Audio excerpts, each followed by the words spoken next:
Hi all, good morning. ഇന്ന് വീട്ടിലെ സേവനവാരം day ആയിരുന്നു കേട്ടോ. ഇതിങ്ങനെ ക്ലീൻ ചെയ്യാനായിട്ട് ഒരു കാരണം ഉണ്ട് കേട്ടോ, അത് ഞാൻ വഴിയെ പറയാം. എന്തായാലും പറമ്പിലോട്ട് കടക്കാനുള്ള വഴിയിൽ മുഴുവൻ അമ്മ ഇതുപോലെ സെറ്റാക്കി ഇട്ടിട്ടുണ്ട്. സംഗതി എന്തായാലും എനിക്കിഷ്ടമായിട്ടോ. റംബൂട്ടാൻ്റെ തൈകളൊക്കെ 3-4 വീണ്ടും പൊന്തി വന്നിട്ടുണ്ട്. ഞങ്ങളുടെ തൃശ്ശൂർ ഭാഗത്തൊക്കെ ഇതിന് ഇരുമ്പമ്പുളി എന്നാണ് കേട്ടോ പറയുക.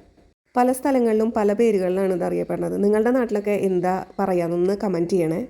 ഇതുകൊണ്ട് പല കാര്യങ്ങളും നമുക്ക് ചെയ്യാം കേട്ടോ.